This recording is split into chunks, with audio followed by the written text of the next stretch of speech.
Hello everyone, so today is 27th of August and we are going to discuss MCQs for test NET, IFT and SAT examinations. So before I start, I just want to convey that 84 of students who enrolled to our courses have made it to test NET 2023 batch. Okay, and you can see how many of them are from HRM, 10 are from HRM, 10 are from ODCL, 10 again are from development studies, and then MHA course we have 8 and MPH course we have 10 again. The rest of the courses you can see data analytics we have 5 and so on. So if you want to enroll to our GK course, you can do that at just rupees 2000. It will also cover the GK of IIFT and that of SAT. If you want to enroll, you will have to message me at 7764869624. We also have English and Quant course. Now come to first question. Sopana Sangeetam developed in the state of A says Tamil Nadu, B says Karnataka, C says Kerala and D says Andhra Pradesh.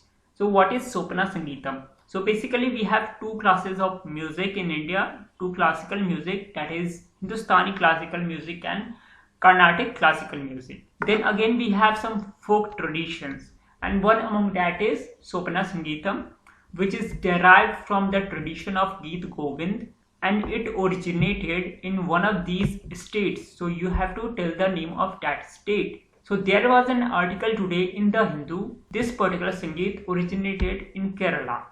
The article was based on Mohiniyattam, the debate over Mohiniyattam's music. So the debate is that whether the music of Mohiniyattam should be Carnatic classical music or it should be Sopana Sangeetam. Now come to second question. Ustad Vilayat Khan, who belonged to Itawa Gharana, was a proponent of. So these type of questions do come in test. So you should be aware of this. So there again was an article in The Hindu related to this. A option says Kathak, B says Sitar, C says Tabla and D says Sarangi. So he is basically, so there are two information which are given in this particular article. Number one, Ustad Vilayat Khan was a proponent of Sitar. The second one, he belonged to the Gharana of Itawa. So the third question is also from The Hindu. It says Gauri Amma, who taught Rukmini Devi Arundale, was a Carnatic vocalist, Khayal singer, Dhrupad singer or Abhinaya expert. So the answer to this will be Abhinaya expert. She was an Abhinaya expert. And there was an article in The Hindu as well as there was tweet by The Hindu. As you can see, an Abhinaya expert Gauri Amma holds a special place in modern history of Bharatanatyam, since it was she who taught later stalwarts such as Bala Saraswati and Rukmini Devi Arundale. Now come to question number 4. There was again an article on Sambar Lake. Sambar Lake needs faster restoration, says expert study. So Sambar Lake, which is also a Ramsar site, is located in which of the following states? A says Gujarat, B says Rajasthan, C says Madhya Pradesh and D says Uttar Pradesh. So the answer to this will be Rajasthan. I have forgotten to read the Rajasthan thing. Now in Rajasthan we have two Ramsar sites. They are Keoladev National Park, which was earlier called Bharatpur Sanctuary. Okay, that is very important.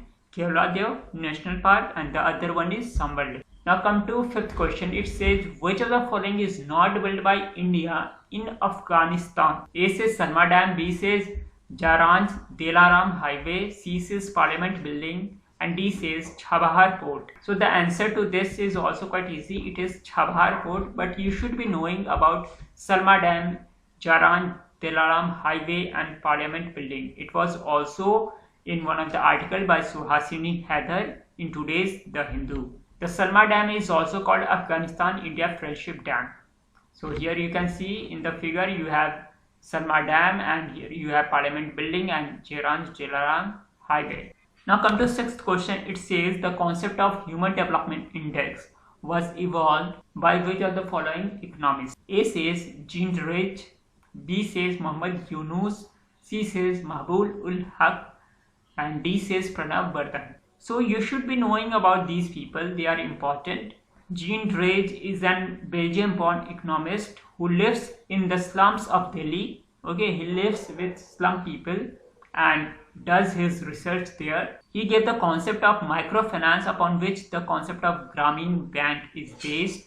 And C says Mahbub ul Haq, which will be the correct answer. He, along with Amartya Sen, has done a lot of work. Now come to question number 7. It says, in India, which of the following system is used in assembly election? So the election which happens in the for the parliament, or for that matter in the state elections. So which of the following system is used? A says proportional representation, B says referendum, C says plebiscite, and D says first past the post system. Referendum and plebiscites are the tools of direct democracy, and proportional representation is also used in India in case of some elections.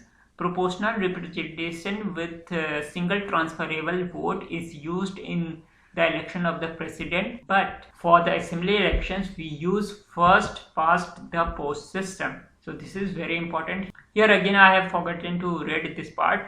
The answer should be first past the post system. There was an article, has first past the post system polarized Indian elections. So in this particular system, even when the winner gets the highest number of vote, and that highest number of vote is less than the majority of vote, then also he is the winner. For example, in this election you can see the rest of the people have gained 68% of vote. So we can see the electoral rate is against this particular individual, because almost 70% of the people do not want this individual.